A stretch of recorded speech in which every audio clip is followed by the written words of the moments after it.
Bonjour à tous, aujourd'hui je partage avec vous ma recette de tiramisu au café. J'ai remplacé les biscuits boudoir par une génoise maison. C'est parti! Alors pour la réalisation de la génoise, je casse 5 œufs dans un récipient. J'ajoute 125 g de sucre.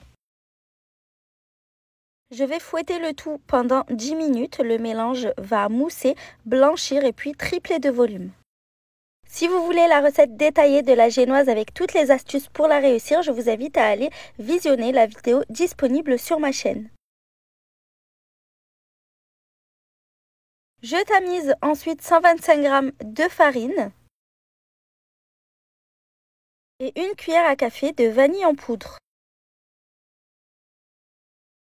Ensuite, je mélange délicatement avec une maryse en soulevant la préparation.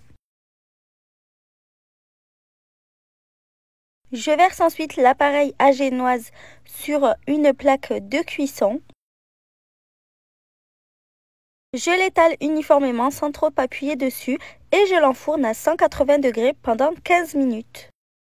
Ensuite, je prépare la crème mascarpone. Donc pour cela, je clarifie 4 œufs, c'est-à-dire que je sépare les blancs des jaunes dans 2 récipients différents.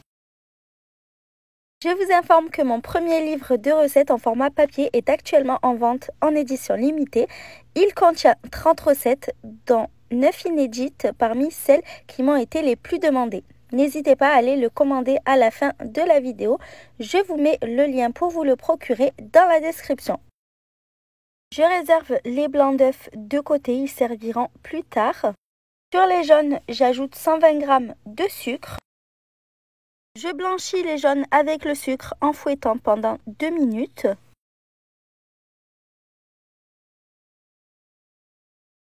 J'ajoute ensuite 475 g de mascarpone. Et je vais fouetter quelques secondes juste pour incorporer le mascarpone.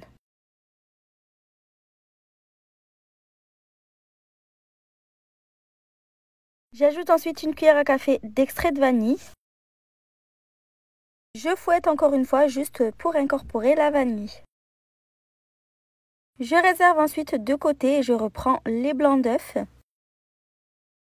J'y ajoute une petite pincée de sel. Et je fouette vitesse maximale pour monter les blancs en neige. Donc on fouette jusqu'à obtenir des blancs bien fermes. Ensuite, pour vérifier la tenue des blancs, l'astuce c'est de retourner le bol. Ils doivent rester fermement accrochés. J'incorpore les blancs montés en neige à la précédente préparation.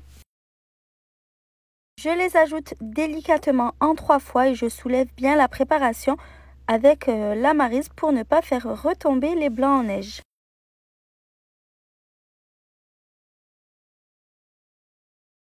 Pour le café, il nous faudra 200 ml d'expresso. Une fois que la génoise est cuite, je la sors du four et je la laisse complètement refroidir. Je vais ensuite découper 2 carrés de génoise autour du moule choisi. J'ai pris un moule de 20 cm. Je retire ensuite délicatement le papier sulfurisé. À l'aide du premier carré de génoise, je coupe un second carré. Avec les restes de génoise, vous pouvez faire des tiramisu individuels ou alors même les manger nature.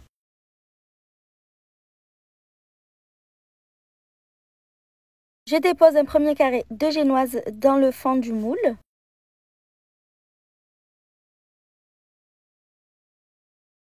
J'imbibe la génoise de café à l'aide d'un pinceau pour ne pas en mettre trop.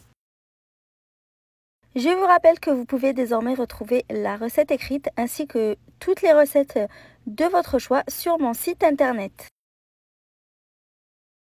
Je retourne ensuite délicatement la génoise pour l'imbiber de l'autre côté, comme ça elle sera parfaitement imbibée.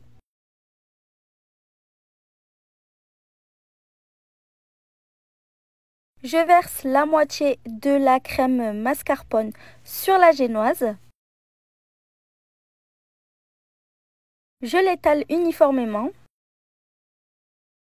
Si vous ne voulez pas faire la génoise maison, vous pouvez tout aussi bien utiliser des boudoirs. Je dépose ensuite le second carré de génoise, j'appuie un petit peu. Si vous avez coupé trop petit comme moi, vous bricolez avec les restes de génoise. De toute façon, ça ne se verra pas à la découpe. Ensuite, comme pour la première génoise, j'imbibe généreusement de café. Je termine en mettant la seconde partie de crème mascarpone. J'étale la crème uniformément. Ensuite, il faut réserver au réfrigérateur le temps que la crème prenne, minimum 4 heures, mais je vous conseille de la laisser une nuit complète dans l'idéal. Et avant de déguster, on recouvre la surface du tiramisu de cacao en poudre. J'espère que cette recette de tiramisu au café vous a plu. À bientôt!